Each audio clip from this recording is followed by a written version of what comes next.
15,321 కోటి ఖర్చులు తేడా వస్తుంది. ఇవన్నీ లెక్కేస్తే ఇంచుమించు 30,000 కోట్ల ప్రాజెక్ట్ ఏదైతే మీరు ఒప్పుకొని వచ్చినారో 55,000 కోట్లు అవసరం ఉంటుంది. పునరావాసానికి కానీ, భూమికి ఇచ్చిన కాంపెన్సేషన్ కానీ, కన్స్ట్రక్షన్లో కట్టడంలో ఏదైతే పెరుగుదల ఉంటుందో రేట్లు కానీ, ఇవన్నీ కాక ఒక పెద్ద పొరపాటు ఏం చేసినారంటే, మీరు కేవలం నీటిపారుదల మాత్రమే ఒప్పుకొచ్చినారు. నీటిపారుదలతో పాటు వాటర్ కాంపోనెంట్ ఉంది, drinking water supply. Vizag Anakapalli ఈ ఏరియాలు ఏదైతే ఉన్నాయో వాటికి సంబంధించిన తాగునీరుకు కానీ, ఆ మార్గంలో ఉన్న 500 చిల్లర గ్రామాలకు సంబంధించిన తాగునీటి సప్లై ఏదైతే ఉందో ఇంచుమించు 4,000 కోట్లు అయితే అవన్నీ మీరు వదిలిపెట్టేసినారు. అయితే ఈ పరిస్థితుల్లో మీరు 2019లో మీరు అధికారం కోల్పోవడం జరిగింది, మేము ప్రభుత్వంలోకి రావడం జరిగింది.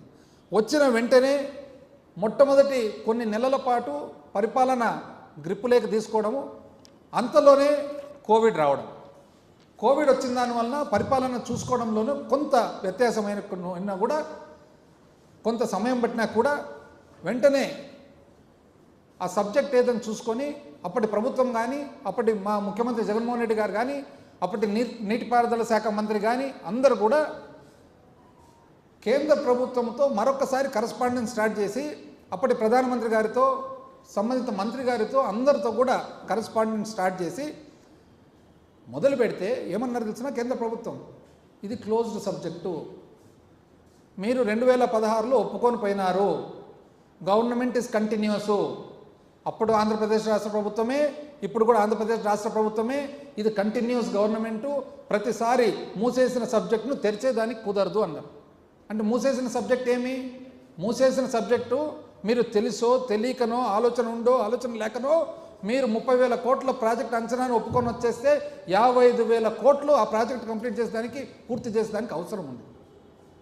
మరి ఏం చేయాలని ఎన్నో మార్లు జగన్మోహన్ రెడ్డి గారు ఢిల్లీకి వెళ్ళి ప్రధానమంత్రి గారితో కలిసి, సంబంధిత మంత్రులతో కలిసి వాళ్ళందరికీ ఎక్స్ప్లెయిన్ చేసి ఎంతో దౌత్యం, ఎంతో పేషెన్స్, ఎంతో చిత్తశుద్ధి వాడి ఆంధ్రప్రదేశ్ రాష్ట్రానికి అన్యాయం జరుగుతుంది, ఇది ఒకవేళ పోలవరం పూర్తి కాకుంటే పునర్వ్యవస్థీకరణ వలన ఎంతో ఇబ్బంది పడుతున్నాం రాష్ట్రం అని చెప్పి ఏ మాటకు ఆ మాటకు చెప్పాలంటే అప్పుడు ప్రధానమంత్రి గారు కానీ, సంబంధిత మంత్రులు కానీ, ఆర్థిక శాఖ మంత్రి గారు కానీ, వాటర్ రిసోర్సెస్ మంత్రి గారు అందరూ కూడా చాలా సింపథెటిక్గా మరొక్కసారి దౌత్యం వలన సబ్జెక్ట్ రీఓపెన్ చేయడం జరిగింది.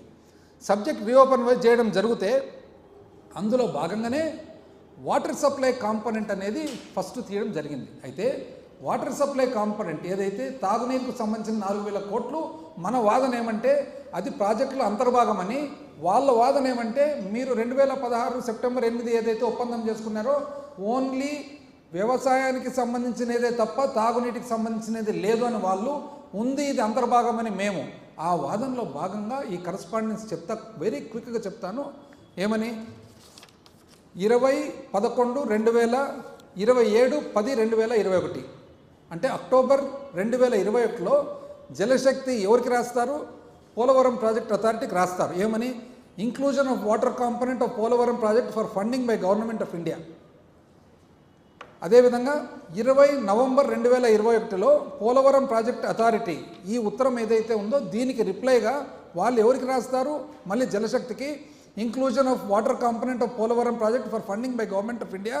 ఇందులో వాళ్ళు ఏమంటారంటే 13వ emergency meeting Polavaram project authority ఏదైతే 2 నవంబర్ జరిగిందో అందులో ఆంధ్రప్రదేశ్ రాష్ట్ర ప్రభుత్వము వాటర్ సప్లై, తాగునీటికి సంబంధించిన 4,000 కోట్లు కూడా దీంట్లో చేర్చమని అడుగుతుంది అని చెప్తారు. చెప్పిన తర్వాత అందులో ఆ లెటర్లోనే లాస్ట్ పారాగ్రాఫ్ చదివితే the likely date of attaining FRL of 45.72 is mentioned in 6/2023.